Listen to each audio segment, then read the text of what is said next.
여러분 안녕하십니까. 하나님 뉴스입니다. 고용노동부 장관 전 경기도지사를 역임했던 김문수 장관께서 장관직을 사임을 하고 그저께 이제 국민의힘에 입당을 했죠. 그리고 이제 그 대선 출마 기자회견을 했습니다. 어제는 SBS 뉴스에 출연해서 말이죠.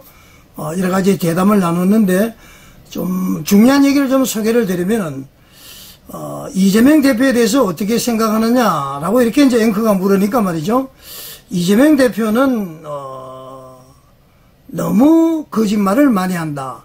오늘 이렇게 이야기를 하고는 내일은 또 이렇게 다른 말을 하고 전혀 지켜지지 않는다. 그런 얘기를 했습니다. 여러분들 거짓말이 아주 중요하죠. 거짓말은 말이죠.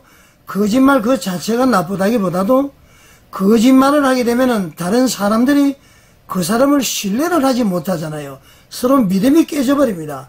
거짓말은 근본적으로 잘못되는 것이죠. 신뢰가 무너지면은 이 사회가 구성이 되지는 못합니다. 전부 불신을 하게 되고 말이죠. 불신을 가져오는 그 결과는 엄청난 폐해를 가져올 수 있다. 그렇게 볼 수가 있습니다. 그 한 가지 예를 든 것이 말이죠.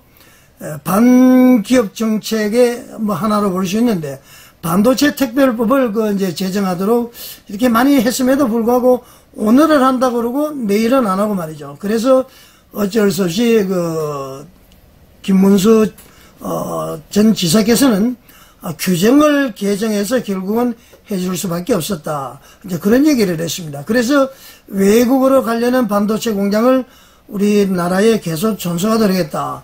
그런 얘기를 했었고요.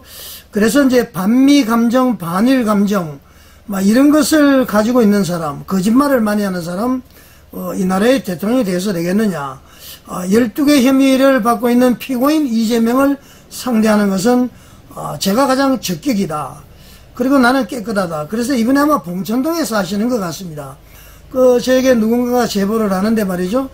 그저께 김문수 전 장관께서 나는 24평인가요? 아파트 하나밖에 없다. 그 얘기를 하기 전에 저는 제보를 좀 받았습니다. 아주 깨끗하고 집 말이죠. 아파트 한 채밖에 없는 사람이다.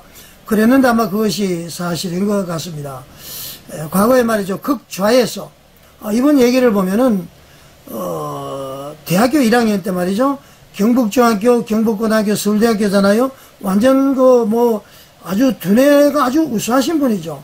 서울대학교 1학년 다닐 때에 전태일 씨가 분신하는 것을 보고 노동에 대해서 눈을 뜨게 되고 말이죠. 그때부터 노동운동에 뛰어들었다. 자기도 이제 노조위원장 출신이고 부인도 노조위원장 출신이고 아마 부인은 전라남도 순천 출신이다. 그렇게 얘기를 하는 것 같습니다. 좌우지간 말이죠. 하나님이 누구를 선택하실지는 모르겠는데 일단 전혀 거의 흠이 없는 후보가 아닌가 그렇게 생각합니다. 마찬가지로 다른 분들도 기회가 되면은 제가 소개를 해드리겠습니다. 자, 여러분, 김문수 대통령 후보 경선 국민의힘에 나가신 분이 말이죠. 어제 SBS와의 했던 대담이 있습니다. 한 18분 분량인데요.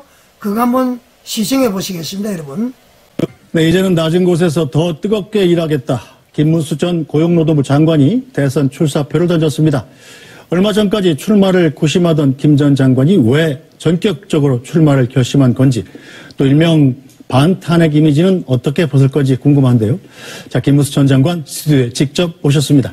어서 오십시오. 네, 반갑습니다. 네, 어제 출마 선언하시고 네. 오늘 첫 일정으로 전태일 기념관을 다녀오셨더군요. 네, 오전에 다녀왔습니다. 네, 그 특별한 메시지가 있을 것 같습니다. 어떤 의미인가요? 제가 1학년 때, 대학 1학년 때 전태일 분신이 있었고 매우 충격을 받았고 또 전태일 분신이 저에게 노동운동을 하게 되는 계기가 되었고 그 이후로 그 어머니 이소선 여사와 청계천 노조 이쪽하고 제가 상당히 오랜 세월 동안 또 교감을 해왔고 네. 또 교류해왔기 때문에 저로서는 다시 한번 마음도 따지고 네. 또 우리 지금 일자리를 못 구하는 청년들과 많은 어려운 처지에 있는 근로자들을 생각하는 뜻에서 오늘 아침 방문을 했습니다. 보수 진영의 대통령 후보로서는 약간 의외의 일정이라는 생각도 들었습니다. 제 삶 자체가 바로 이 노동 현장, 공장에서 7년 동안 공장 생활을 했고요. 네. 또 노조위원장도 했고, 제 아내도 노조위원장이고,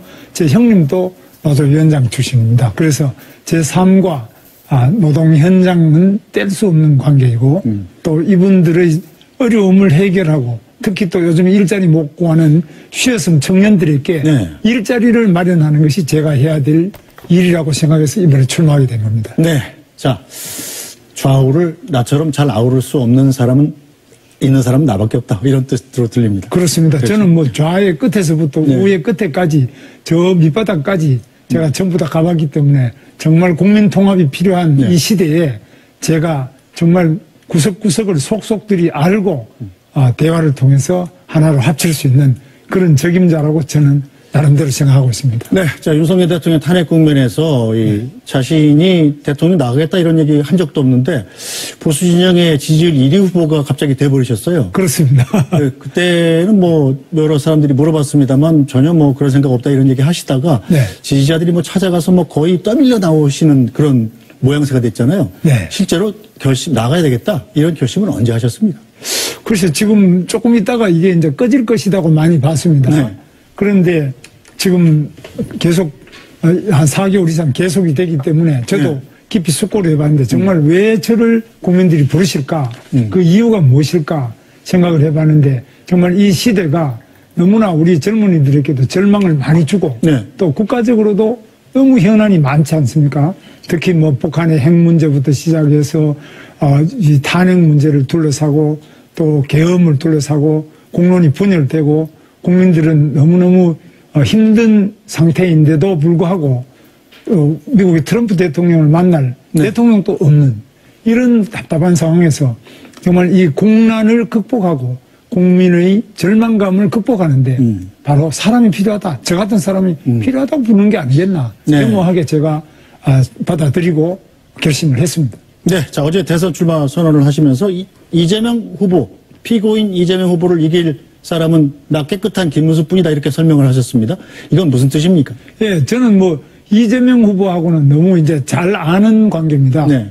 저도 성남에서도 활동을 하고 또 제가 도지사 할 때 이재명 후보가 성남시장을 네. 4년 했습니다. 그래서 잘 알고 그 돌아가신 형님도 제가 잘 알고 네. 형수님도 잘 알고 그래서 여러 가지를 볼 때 정말 지금 이재명 후보를 꺾을 수 있는 사람 그 사람은 저 김문수가 제격이다. 저는 이런 판단을 하고 지금 출마를 했습니다. 네. 자, 김문수 후보께서는 뭐 깨끗한 후보이면은 아직까지 뭐 의심의 여지가 별로 없어 보입니다. 자, 그런데 국민들이 대통령에게 바라는 건 단지 깨끗한 것만은 아니지 않습니까? 그렇습니다. 어떤 비전을 갖고 계십니까? 대통령. 제일 중요한 점이 후보가 깨끗하다. 대통령이 깨끗해야지만 공직이 첫째 깨끗해지고요. 네. 두 번째는 대통령이 기업을 중시해야만 일자리가 늘어납니다. 기업을 적대시하고 대기업을 적대시해버리면 젊은 우리 청년들이 취업할 데가 없지 않습니까? 네. 중소기업은 또 잘 안 가려고 합니다.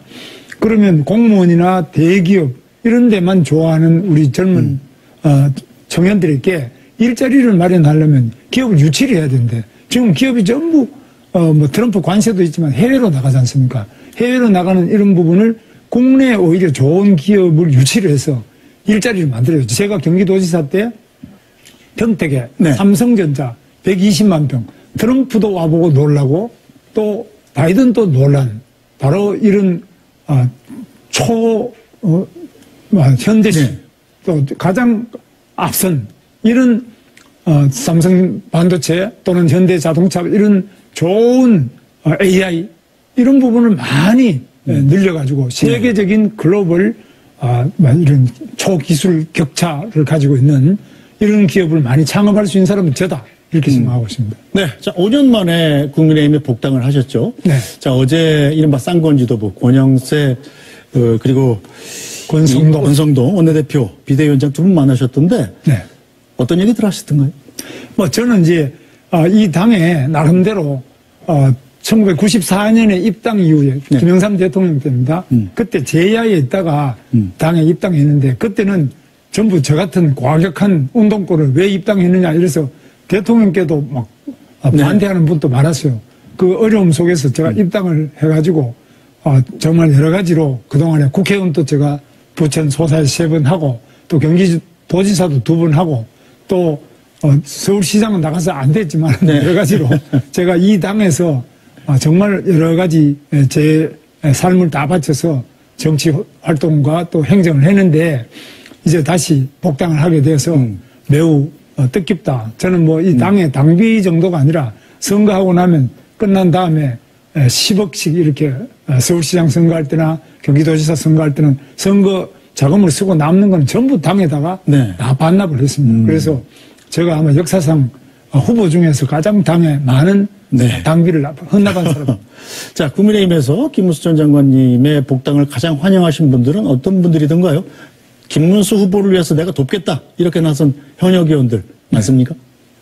현역 의원들은 뭐 환경노동위원회에서 제가 네. 고용노동부 장관하면서 했기 때문에 이미자 의원이라든지 김지상 의원님 환경노동위원도 있고 또 저하고 같이 경기도지사 할 때 부지사였던 박수영 의원이라든지 또 대구 경북의 국회의원이나 경기도의 또 국회의원들 네. 아주 반가워하죠. 제가 도지사 할 때 같이 했기 때문에 아주 반가워들 했습니다. 네, 자, 정치 언론인 윤여준 전 환경부 장관이 후원회장을 맡을 거다 이런 소문이 들리더군요. 맞습니까? 후원회장은 윤여준 의원이 아니고 이용구 전 중앙대 총장님이 맡았습니다. 네. 윤여준 의원님도 아주 훌륭한 분이시죠. 그러시기로 했나요? 윤여준 의원님은 그럼 뭐 직함을 맡지 않고 도우시기로 하셨습니까? 아직까지는 뭐 제가 만나뵌 적이 없습니다. 알겠습니다. 자, 그런데 지난 탄핵 정국에서 김문수 당시 노동부 장관과 관련해서 화제와 논란이 동시에 일었던 장면이 있죠. 어떤 장면인지 보고 가겠습니다. 대한민국이 위기였습니다. 지금 국무위원들도 모두 자리에서 일어나서 국민 앞에 사죄 드리세요. 지금 일어나십시오. 자, 다 같이 일어나세요. 자, 국무위원 모두 다 국민 앞에 100배 사죄 드린다고 지금 다시 크게 인사하십시오. 사죄합니다 하십시오. 시작.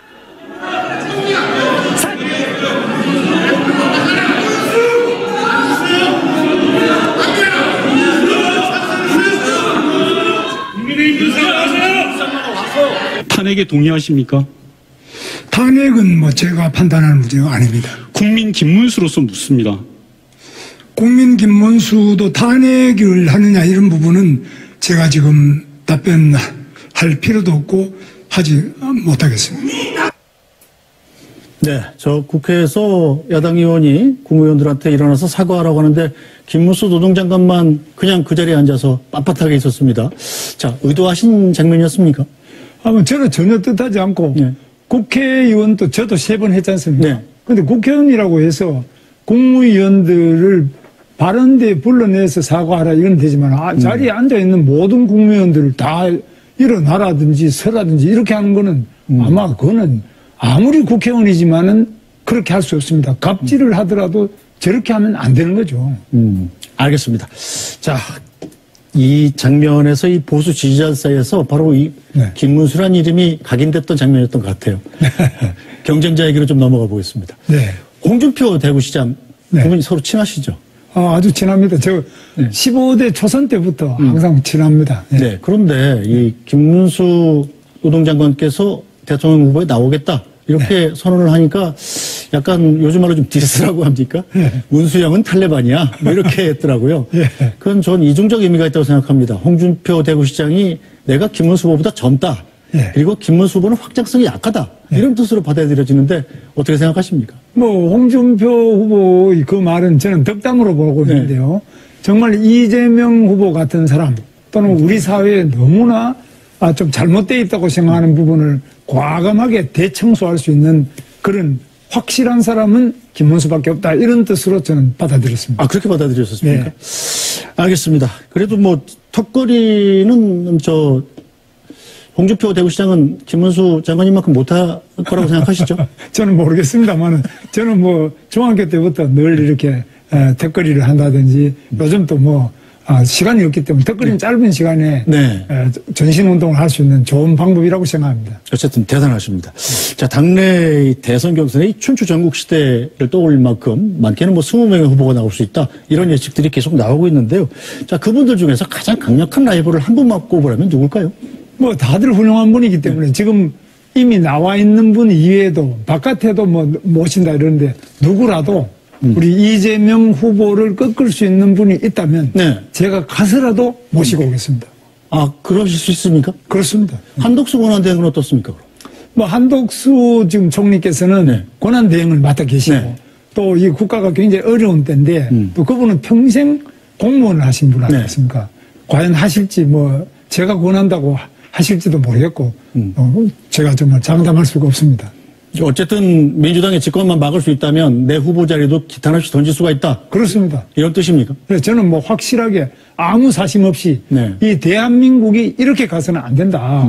그리고 대한민국의 기업을 도와주고 살릴 사람이 대통령이 돼야지. 기업을 보고 계속 적대시하고 정말 반미 반일 이런 거 하는 분들이 우리 대한민국을 올바르게 선진국으로 인류국가로 이끌 수 없다고 생각합니다. 네. 자, 그런데 국민의힘 입장에선 상당히 안타깝게도 네.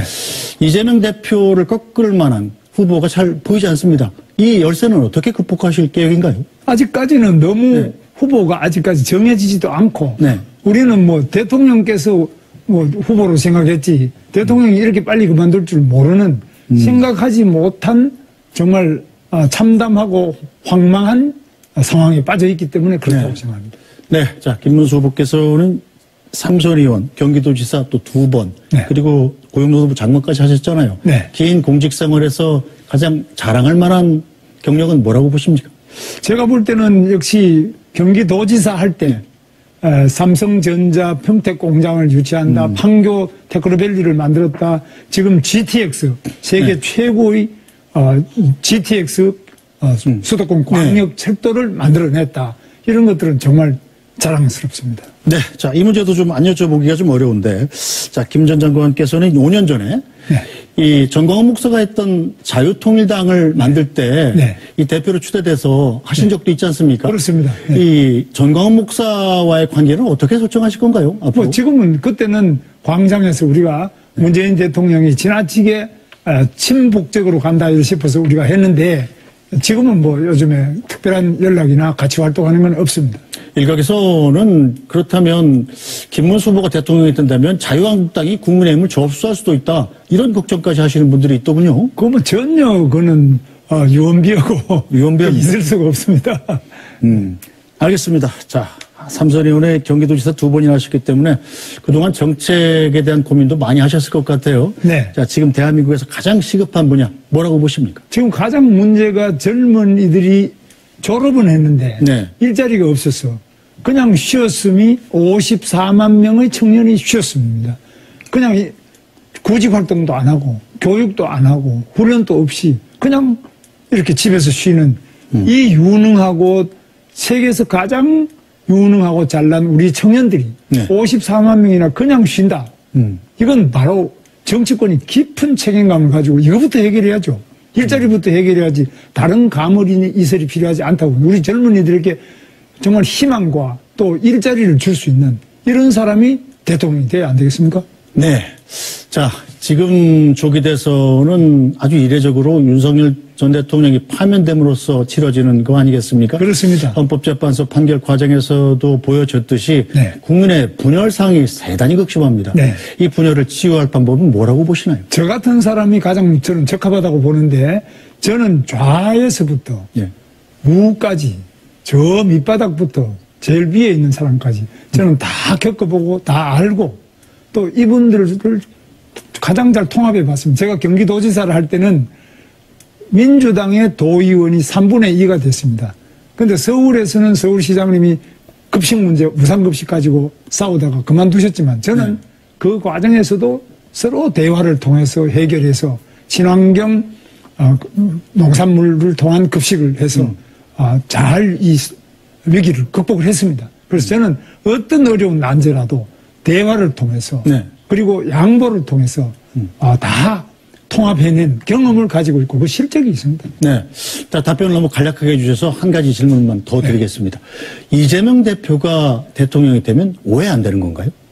그분은 실제로 기업에 대해서 반기업 정책을 계속 하지 않습니까? 지금 또 반도체 특별법 해준다 그래놓고 안 해줬지 않습니까? 그래서 도지사, 이 노동부 장관 제가 하라 그래가지고 제가 우리 시행령을 우리 고용노동부의 규칙으로 이렇게 고쳐가지고 네. 헌법으로 했는데 사실상 법을 고쳐줘야죠. 고쳐준다 그랬으면 고쳐줘야 되는데 첫째는 거짓말을 많이 합니다. 여기서 하던 말 또 내일 되면 안 하고 또 그 다음에 기업에 대해서 너무나 적대적으로 하기 때문에 이런 부분은 고쳐야 된다. 그리고 기업이 잘 돼야만 일자리가 생겨서 노동자도 잘 되고 국민들도 뭐 행복하게 되는 거 아니겠습니까? 그래서 이 반기업도 너무나 반미 반일 이런 생각을 가진 사람이 우리 대한민국을 선진국으로 끌고 갈 수 없다고 생각합니다. 네, 자, 윤석열 전 대통령이 이제 관저에서 내일 나와서 사저로 이동할 것 같습니다. 네. 최근에 혹시 윤석열 대통령을 만나신 적은 없나요? 없습니다. 저는 만난 적은 없고, 네. 다만,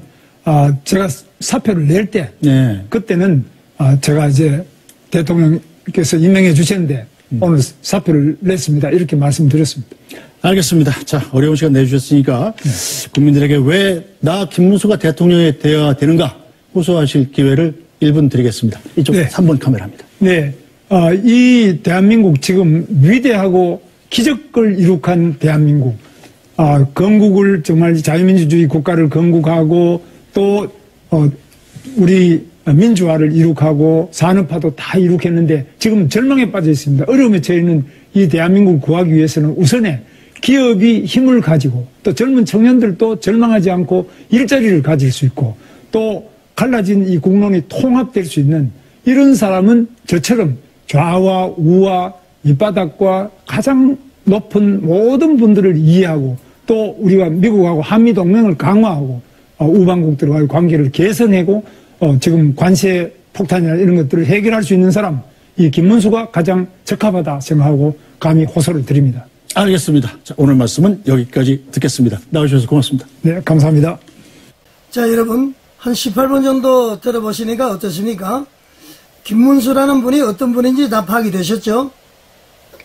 이제 기회가 되는 대로 다른 분들도 계속 소개를 해드리겠습니다. 분명히 말이죠.